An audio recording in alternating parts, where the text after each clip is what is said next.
wants to be vindicated. He is upset that he's losing control, and he wants to get revenge. A man spending the rest of his life in prison for killing his wife in front of his 2 children. That murder happened only hours after a family court hearing his wife won. Thanks for joining us at 5. I'm Denise Valdez. And I'm Brian Loftus. 8 News Now, the only TV camera in the courtroom. Reporter Joshua Piguero was there as prosecutors praised the man's 14-year-old stepdaughter for helping stop further bloodshed. A man was sentenced to life without parole for killing his wife in front of his 2 kids, but it was emotional testimony given by one of his stepdaughters that really pushed the courtroom to tears. I had to protect what I had left. So I grabbed the knife from the ground and I was planning to kill him. Welcome to Shocking True Crime. Thanks to all our viewers and subscribers for your support. Stay with us for daily updates on the most shocking true crime stories.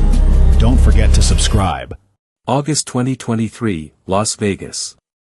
10:47 p.m. The world outside this quiet apartment complex continues on as normal.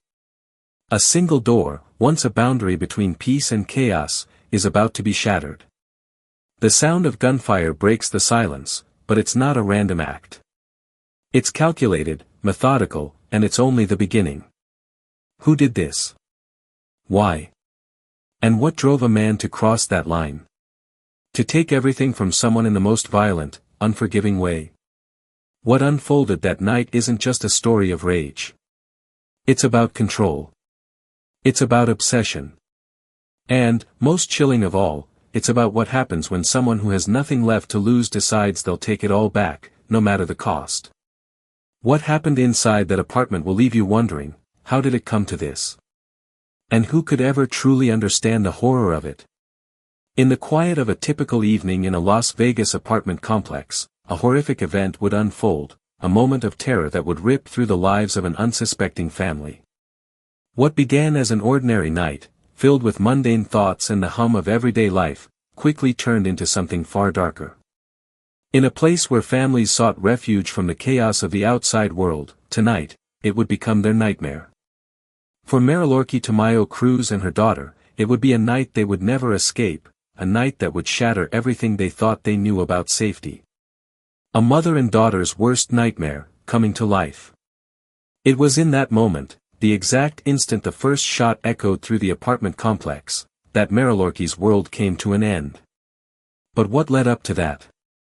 What had pushed Royden Mendoza, the man she once loved, to become something unrecognizable? To commit an act so brutal, so cold, that it would haunt her family forever? This is the story of Royden Mendoza, a man whose rage spiraled out of control, whose need for control over his family led him down a path of devastation. This is the story of a woman, Marilorkie Tamayo Cruz, who fought tirelessly for her children, for her home, and for her life. And this is the story of a daughter, just 14 years old, who, in the blink of an eye, was forced to face the darkest corners of her world, and fight for survival. The night would unfold like a nightmare, but no one would have expected it to come so violently, so decisively. What happened that night? And who was behind the wheel of this unthinkable act of violence? We begin this story with a simple question: what would make a man, father, partner, friend, turn on his own family? What would drive him to murder the very woman he once vowed to protect? Was it love, or was it something far darker?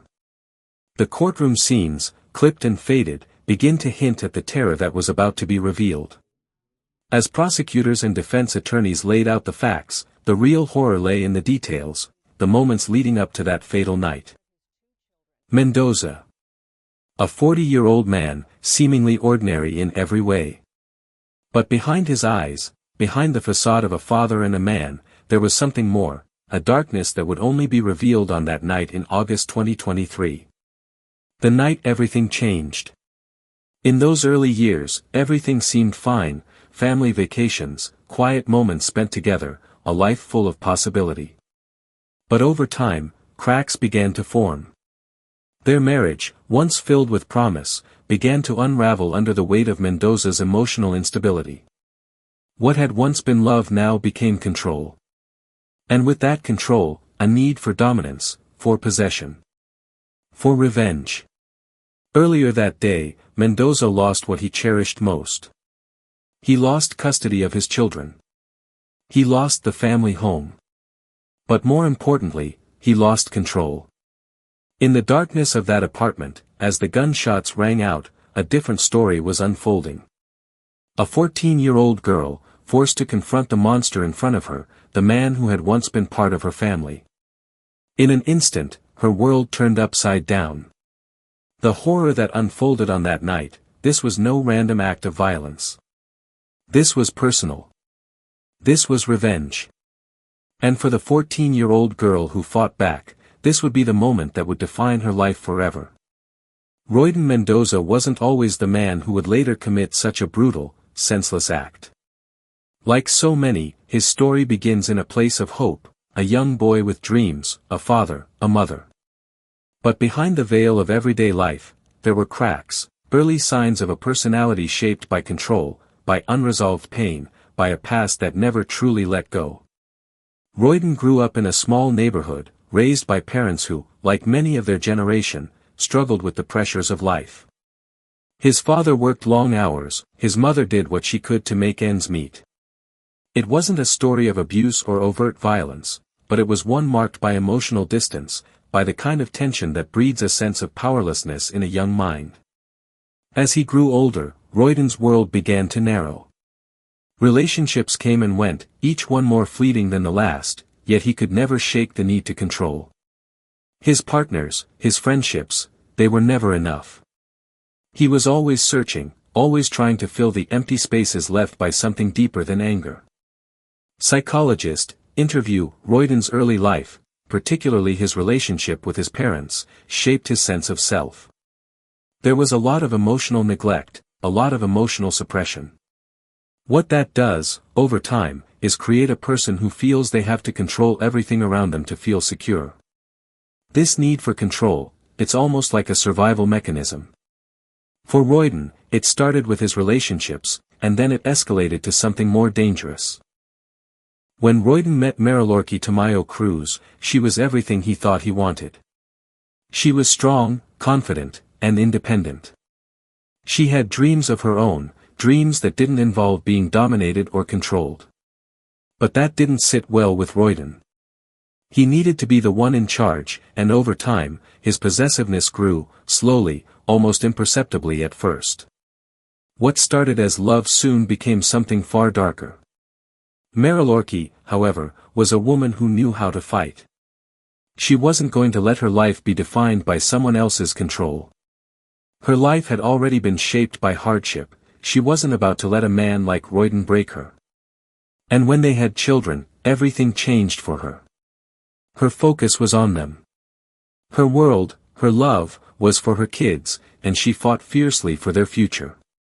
Marilorkie's mother, interview, she was always so strong. She fought for her children.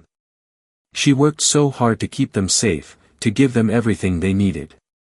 I watched her go through hell, trying to make it work with Royden. But he was different. He was always about control. He didn't love her the way he should have, he loved her because he wanted to own her. The battle for custody was never just about the children. It was about power. Royden couldn't bear the thought of losing control, of losing Marilorkie and their family home.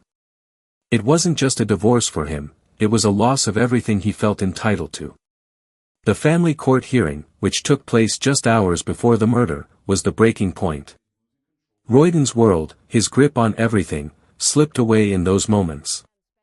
He wasn't just losing his children, he was losing the power he'd desperately held onto for so long. His pride, his need to control, had been shattered. And that's when he decided something else, something unthinkable. Marilorkie's life, by contrast, was filled with resilience. She fought against every obstacle, whether it was a toxic marriage or the weight of a broken system. Her mother's testimony, her friends' memories, all spoke of the same woman, a fierce protector of her children, a mother who would never let go, no matter what. But even as she fought, she knew the battle with Royden was far from over. And in her heart, she feared what he might do next. What happened between the hearing and the night of the murder was a descent into madness, a descent Mendoza couldn't stop. What was supposed to be an exchange of vehicles, just another mundane task in a failing marriage, would instead set off a series of tragic events that no one could have predicted. But what truly happened in those final days? What pushed Mendoza to that breaking point? The answers, as they always are in cases like this, would come too late. The courtroom is where many decisions are made, decisions that change lives forever. And on that fateful day, the decision would change everything for Royden Mendoza. A man whose life had already begun to unravel in front of him, now faced with losing everything he fought to control. His children. His home. The last remnants of the family he thought he could dominate. Judge, reenactment, the custody of the children will be awarded to Marilorki Tamayo Cruz, with full rights to the family home. For Royden, the words from the judge were a death sentence. His grip on everything, the power he had so carefully constructed around his life, was slipping away. In that courtroom, as the judge spoke, something inside him shattered. The last vestiges of control he had over his world were gone, handed over to Marilorki, a woman he had long tried to dominate. The family home, his sanctuary, was now hers. His children, his most precious possession, were no longer his to control. In the blink of an eye, everything changed. There's a moment in every decision, every tragedy, where the point of no return is crossed. A fleeting second, when what once was under control slips away entirely. For Mendoza, that moment was the gavel strike. The judge's words had pierced the core of his identity. For years, he had controlled every aspect of his life, from his marriage to his children's futures. Now, he was nothing more than a man watching from the outside, powerless. Mendoza's voice, monologue, voiceover, she took everything from me. She's going to take them, my kids. My family. My home. She thinks she's better than me, thinks she can just walk away. No one does that. No one takes what's mine. I'll show her what happens when you mess with me. I'll show her who's really in charge. It's often said that anger is a reaction to a loss of control. But what happens when the loss of control becomes a decision? What happens when rage is no longer an emotion but a driving force? For Mendoza, the plan began to take shape in the dark corners of his mind. This wasn't a spur-of-the-moment choice, it was a carefully calculated act of revenge. He would not be humiliated. He would not let her, let anyone, take what was his. Not without consequences. But there was something else beneath the surface. Something more. His pride. His shame. His overwhelming desire to make Marilorki, make everyone, understand the depths of his anger. There was no reasoning with him now. His mind had already sealed its fate. But could it have been avoided? Could Mendoza have turned back? It's a question that, in hindsight, seems so simple. So easy to answer. But in that moment, when the gavel struck, when he was faced with the undeniable truth that his family, his life, was slipping through his fingers, he saw no other option. The loss was too great. His fury, too intense. Welcome to Shocking True Crime. Thanks to all our viewers and subscribers for your support. Stay with us for daily updates on the most shocking true crime stories. Don't forget to subscribe. As the night approached, his plan was already in motion. What was once a battle over control had now become something far darker. This was no longer about the children. This was about making sure no one ever took from him again. And the cruel twist of fate was that the family, his family, would be the ones to pay the ultimate price. And in that moment, Royden Mendoza crossed a line that would forever change the course of his life, and the lives of those he once loved. What happened next would be something that no one could have anticipated. Not even him. Royden Mendoza had never been one to walk away from a fight. And tonight, the fight was personal, his last attempt to regain control, to remind the world that no one could take what was his.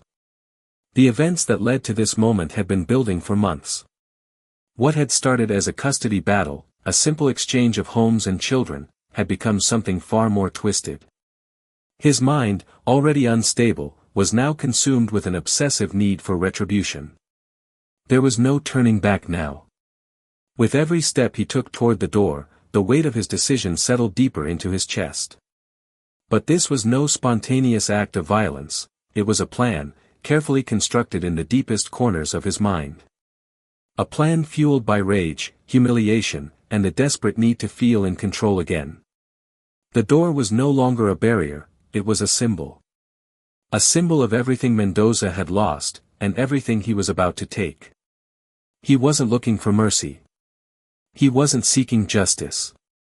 What Mendoza wanted was something far more devastating. He wanted control, retribution. And in the darkness of that apartment, the terror of his actions would be felt by everyone in his path. Marilorki's instincts kicked in. She had always been a fighter, a protector of her children. But tonight, even her strength could not shield her from the storm Mendoza had unleashed. As she raced through the apartment, her heart pounded in her chest, every step louder, every breath more desperate. In that bedroom, with nowhere to hide, Marilorki knew she was going to die. She looked into Mendoza's eyes, saw the anger, the coldness, and knew there would be no mercy. In that split second, her world narrowed down to one horrifying thought: I will never see my children again. One shot. One shot to take her life, to end everything she fought for. And in that single moment, the world of her children, the world she had tried so hard to protect, was shattered beyond repair. But this wasn't the end. Not yet. Because in the midst of this nightmare, something else emerged, a desperate, heart-stopping act of bravery. The 14-year-old girl, terrified, confused, but with a fierce love for her mother and her family, did what any of us might do in that moment. She fought back. She fought for her life.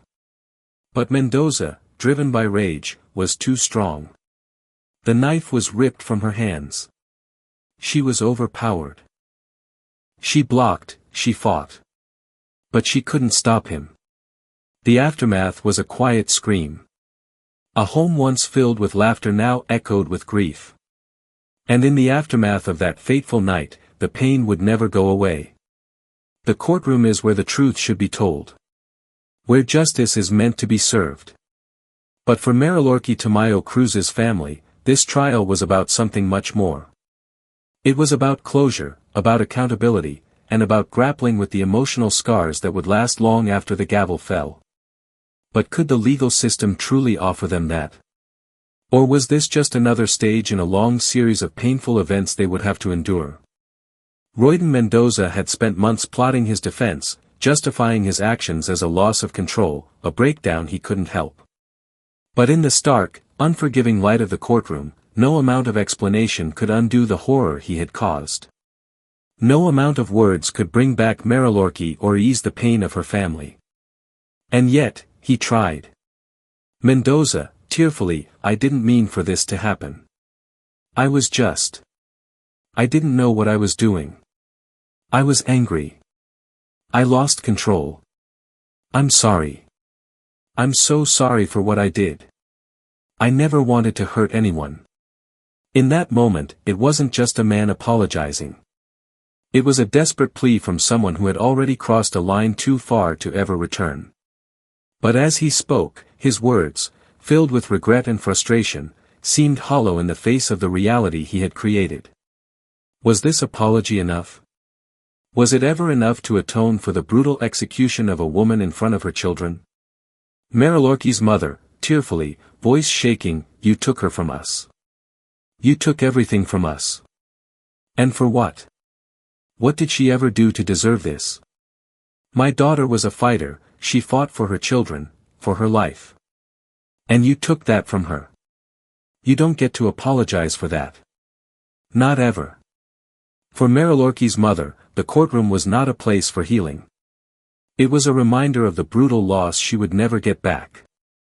She wasn't just seeking justice for her daughter's death, she was confronting the unbearable truth that no amount of punishment could ever replace what had been taken from her. The hole in her heart was too deep, the pain too great. Defense lawyer, interview, Mendoza's outbursts were not a reflection of evil, but of a loss of control. His emotional state was fragile, and in that moment, his actions were driven by an overwhelming need to regain what he felt was slipping away. This was not premeditated murder, it was a breakdown, a man pushed to his limit. But was that enough to explain away the calculated brutality of the crime?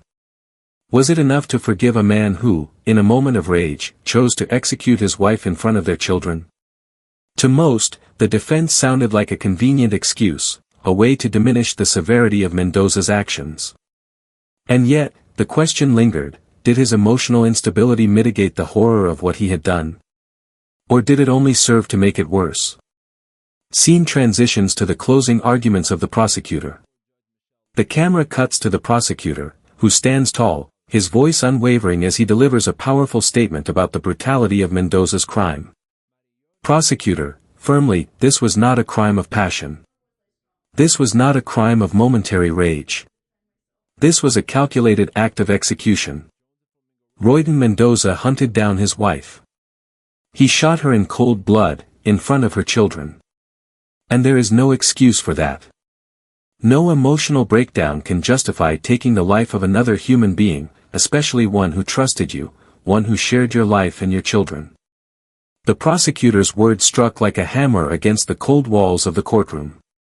The brutality of the crime, the emotional wreckage it had left in its wake, it was clear that no amount of excuses could justify Mendoza's actions. The murder had been deliberate, calculated, and carried out with an unforgivable cruelty. It was not an accident, it was an execution. And now, the family of Marilorki Tamayo Cruz would have to live with that fact for the rest of their lives. The verdict was final. Life in prison. No parole. Mendoza would never walk free again. But for Marilorki's family, justice was never truly about a sentence, it was about the years they would never get back, the future they would never share with the woman they loved. No court decision, no punishment, could ever fill that void. As the gavel fell, the question lingered in the air, was this justice enough? Could any sentence bring back the life that was lost? Could any verdict heal the wounds left by such a brutal act of violence? For Marilorki's family, the answer would always be no. But the court had spoken, and for Royden Mendoza, his fate was sealed. Welcome to Shocking True Crime. Thanks to all our viewers and subscribers for your support. Stay with us for daily updates on the most shocking true crime stories. Don't forget to subscribe.